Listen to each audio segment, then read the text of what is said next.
Olá, começa agora o Boletim Legislativo com as principais notícias desta terça-feira.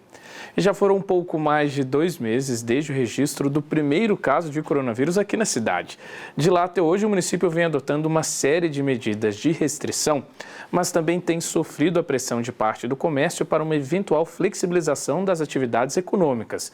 Nós conversamos com o secretário de Saúde da cidade e com um professor universitário que apresentaram uma análise desses 2 meses de coronavírus aqui em São José e como o nosso município tem enfrentado a pandemia da doença, que até o momento, segundo autoridades, vem conseguindo manter um relativo achatamento da curva de crescimento da doença.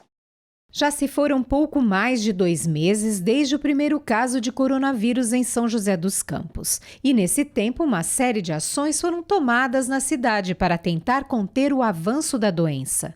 Nesses 60 dias, nosso município superou a marca dos 600 casos positivos. Em entrevista, o secretário de Saúde disse que o município vem conseguindo manter o crescimento controlado de novos casos, uma realidade que ele avalia como positiva, principalmente se comparada a outros municípios. Realmente a população entendeu a importância do isolamento, a prefeitura adotou o isolamento precocemente, foi antes da gente ter o primeiro óbito. Então, isso foram fatores que fizeram com que a gente conseguisse achatar o número de casos. Isso é muito importante. É lógico que cada óbito é uma perda. Para nós da saúde, cada óbito é uma derrota. Isso a gente costuma entender dessa maneira. É difícil a gente tolerar a questão do óbito. Mas diante de uma pandemia tão severa, como vem acontecendo, realmente os nossos resultados são bem melhores do que boa parte do mundo. O número de pessoas recuperadas da doença é apontada como uma grande conquista, segundo a Prefeitura. São José dos Campos conta mais de 400 pacientes considerados curados.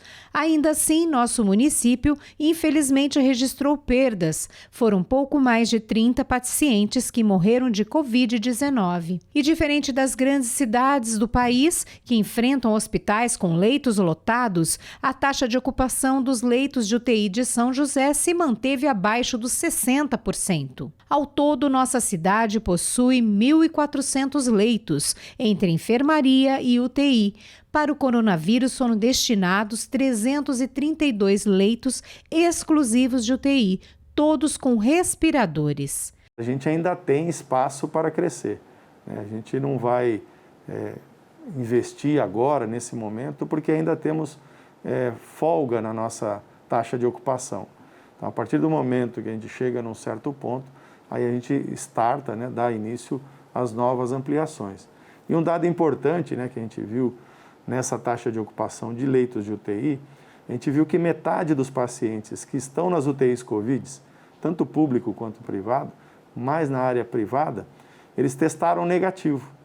Mas como eles estão numa área Covid, eles vão ficar nesses leitos até que se resolva a necessidade da internação. Então, acaba sendo ocupado por pacientes não Covid. No Hospital Municipal, nós resolvemos isso criando um isolamento prévio. Então, tem uma quarentena dentro do hospital. O paciente chega, tem necessidade de internação, faz o teste e aguarda o resultado do teste. Ele só vai para a ala Covid quando vem o teste positivo. Se veio negativo, ele está isolado, não teve risco de contágio, ele vai para a enfermaria normal, enfermaria de clínica médica. Mas, mesmo depois de 2 meses desde o primeiro caso na cidade, os números da doença ainda geram dúvidas, como aponta este professor universitário.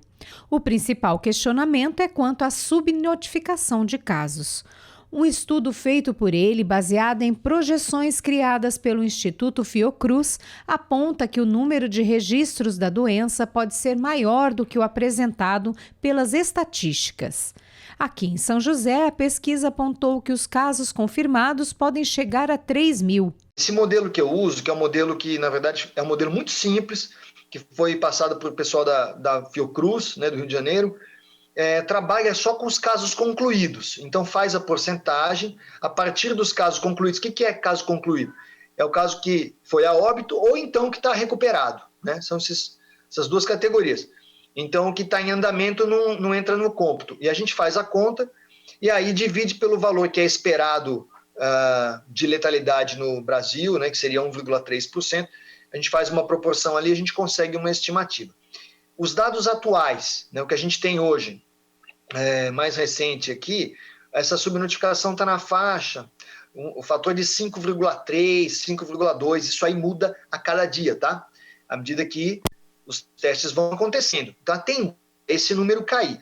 Mas hoje, o que acontece? Você pega o boletim oficial epidemiológico e multiplica por esse fator, para ter ideia do número real. Ainda, segundo o professor, pesquisas como essa são importantes para ajudar o poder público durante a pandemia, já que os resultados podem ser utilizados na construção de políticas públicas. A gente calcular a subnotificação não é demérito, não é uma questão de prejudicar, na verdade é o contrário. A gente calcular a subnotificação ajuda. A ideia é que a gente ajude a todo mundo, ao município, enfim, a ter uma noção mais exata do que está acontecendo, mais próxima da realidade. Isso devido ao número de testes ainda ser limitado. O que nós esperamos é que, com o passar do tempo, aumente a base de testes e aí a tendência é que vá convergindo o número do boletim epidemiológico com o número da nossa estimativa. Em princípio, eles vão se encontrar em algum momento, à medida que o número de testes avança, né? Então, a ideia é a gente fazer com que o município tenha uma noção correta, né? O mais correta possível da situação real, do avanço da pandemia. E para tentar se aproximar dos números reais, o secretário de Saúde da cidade revelou que, a partir de agora, o município pretende expandir os testes da doença. Segundo ele, todos os pacientes, até mesmo aqueles com sintomas mais brandos, serão testados para a Covid-19. Ainda segundo ele, mesmo se os números da doença forem controlados, o município vai manter as medidas de segurança, como o uso das máscaras e o isolamento social. Isso vale também para caso o município flexibilize as regras para o comércio da cidade. A gente já tem uma experiência aí de criar critérios. A gente não vai poder abrir o comércio, todas as estruturas, como era em dezembro do ano passado. Então, toda vez que a gente tentou abrir algum estabelecimento, a gente criou regras severas para que pudesse abrir, dando segurança para a população e para o empreendedor também. Então, mesmo que o Dória faça essa abertura do comércio, a gente vai seguir a nossa postura de criar regras para levar segurança para a população e para o empreendedor. E agora o assunto é mercado de trabalho. Se você, como muitos brasileiros, está em busca de uma oportunidade, fique de olho na nossa agenda de serviços com as vagas de emprego disponíveis no PAT de São José.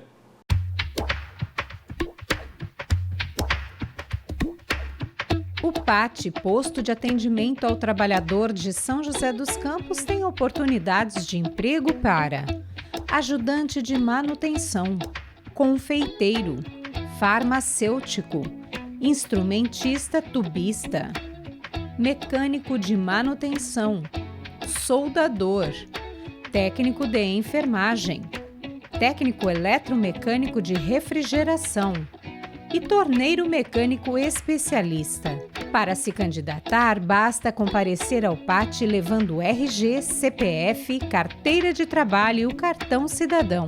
O PAT fica na Praça Afonso Pena, número 175, no centro.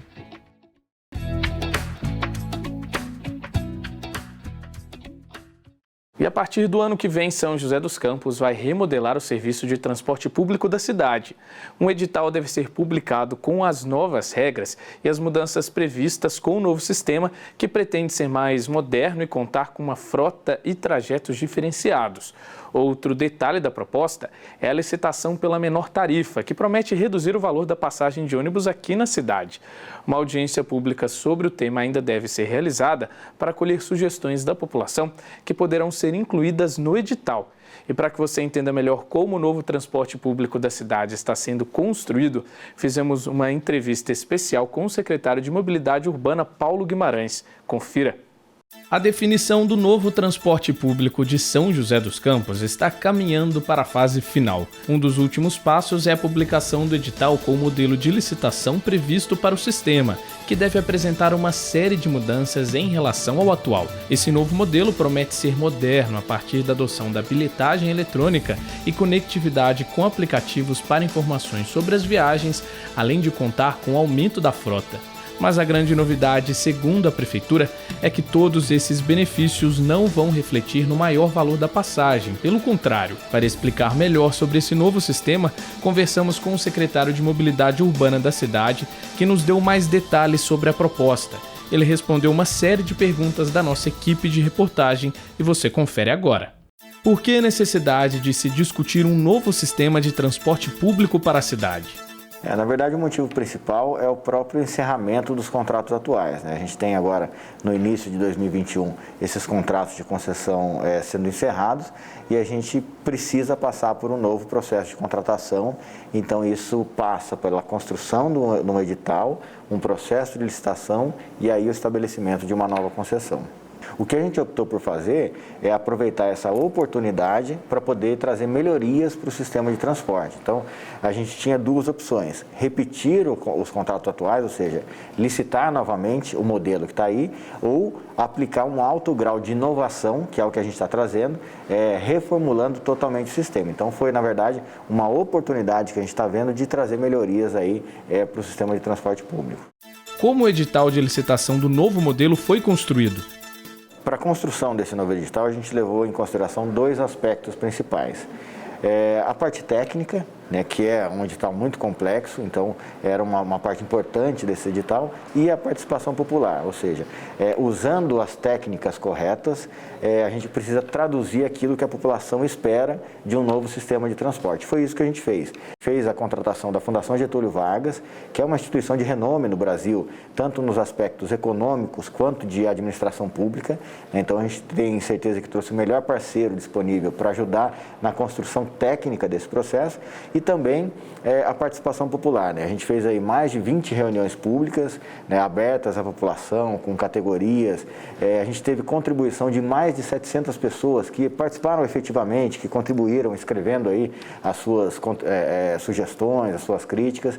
E a gente tirou dessas reuniões públicas e dessa participação popular 3 anseios, né, os 3 desejos principais da população com relação ao novo sistema. Primeiro é ter mais conforto. Então a população quer um sistema que seja mais confortável para a sua utilização. E depois mais frequência, né? As pessoas querem esperar menos no ponto de ônibus, querem ter mais oferta, querem ter mais ônibus disponíveis, mais horários disponíveis. E por último, né, aliando maior conforto com maior frequência, pagar uma tarifa menor por isso. Então foram as 3 premissas principais que a gente trouxe dessa participação popular, levamos para a nossa equipe técnica, né, que é formada junto com os profissionais da Fundação Getúlio Vargas, e conseguimos chegar nesse modelo de contrato que vai conseguir traduzir mais conforto, mais frequência e menor tarifa para as pessoas. Como vai funcionar o novo modelo segundo o edital da proposta? O que a gente está conseguindo fazer para atender a necessidade, né, o desejo de maior frequência e maior conforto, a gente está trabalhando muito forte na frota. Então, hoje, a gente tem 389 veículos na nossa frota, né, que são ônibus que a gente chama de convencionais, né, os ônibus que a gente já está acostumado, aí, eles têm mais ou menos 13 metros, e a gente está reformulando essa frota. A gente está aumentando para 545 veículos, mais os 12 VLPs da linha verde que estão sendo adquiridos já pela própria Prefeitura. Então, a gente está dando um ganho de quase 50% a mais de veículos disponíveis para a população.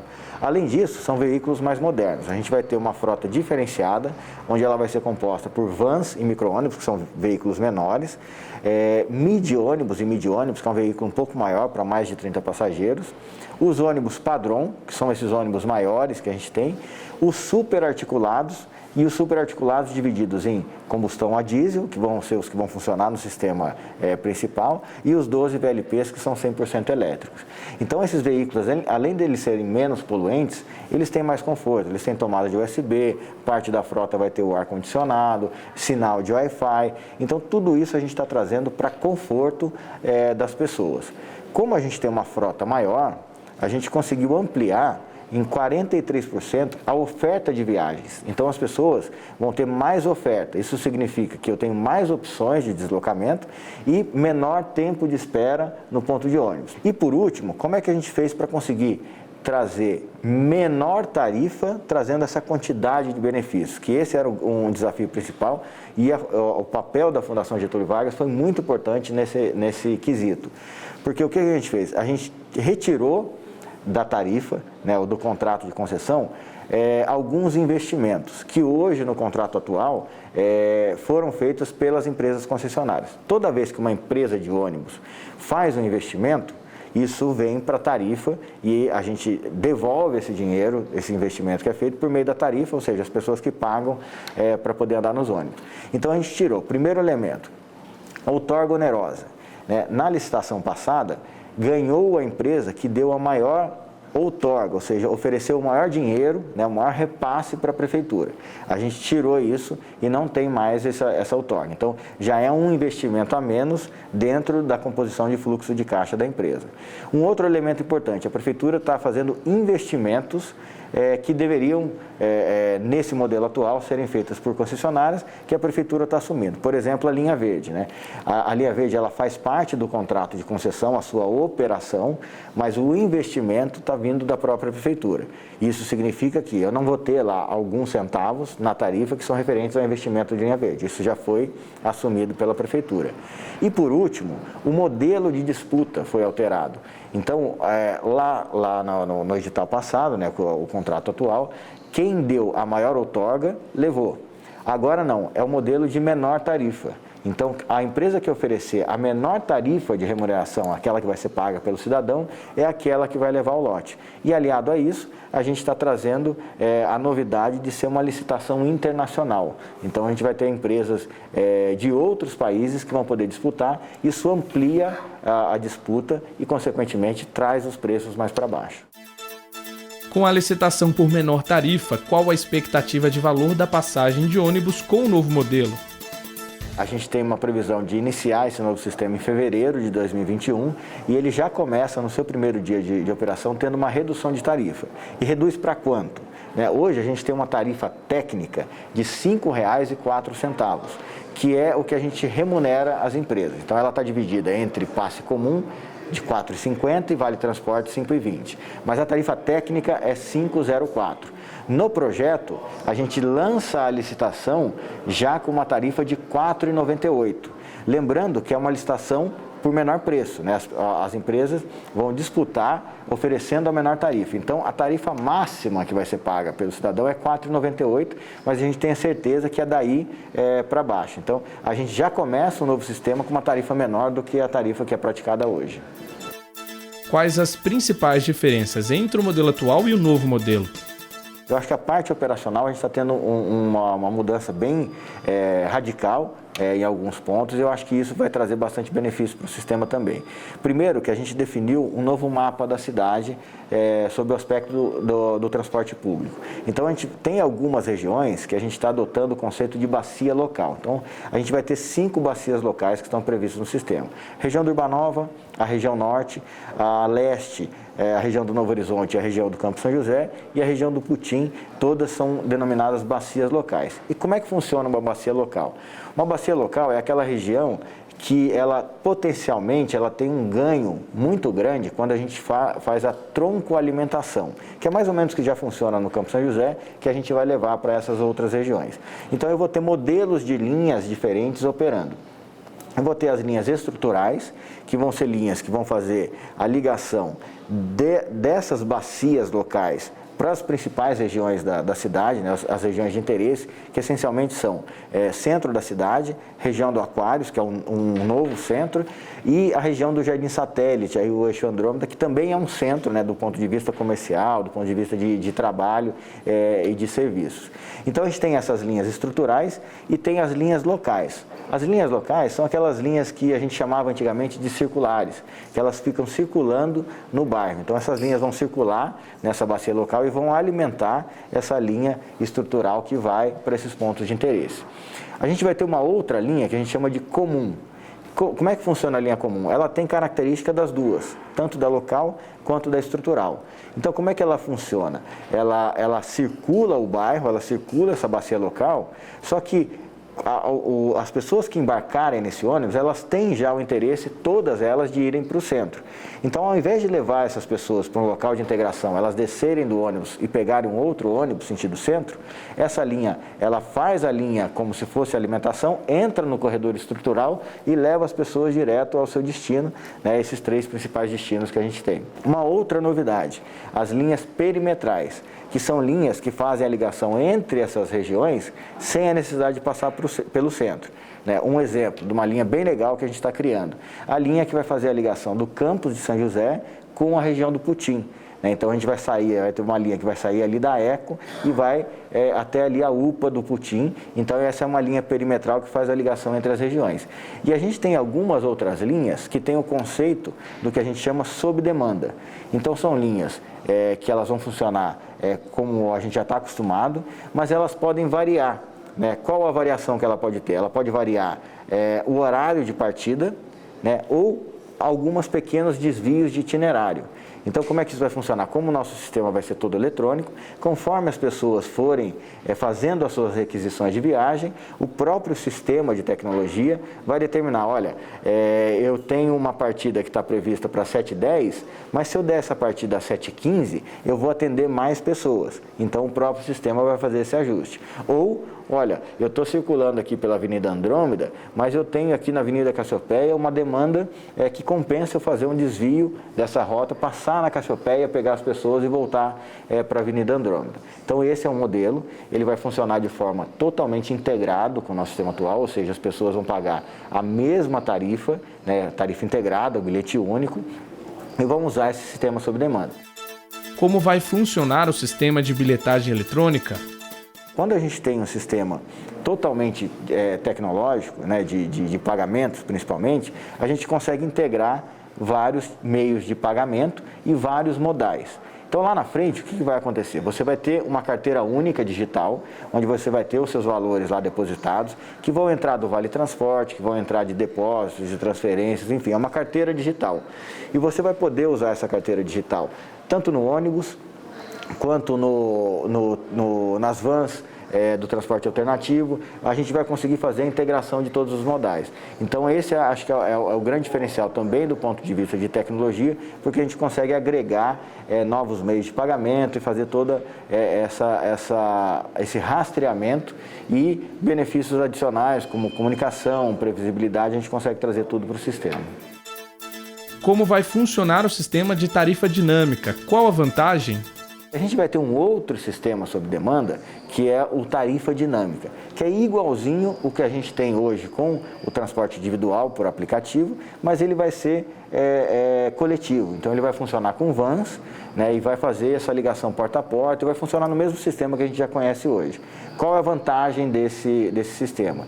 É que você vai ter os mesmos atributos, ou seja, os mesmos benefícios de um sistema de transporte pelo aplicativo, o conforto, a pontualidade, a previsibilidade, o serviço porta a porta, mas com potencial de tarifa menor, porque como você vai compartilhar essa viagem com mais pessoas, hoje você, aqui em São José não tem o Uber coletivo, por exemplo, o Uber Juntos, então você paga integralmente aquela viagem.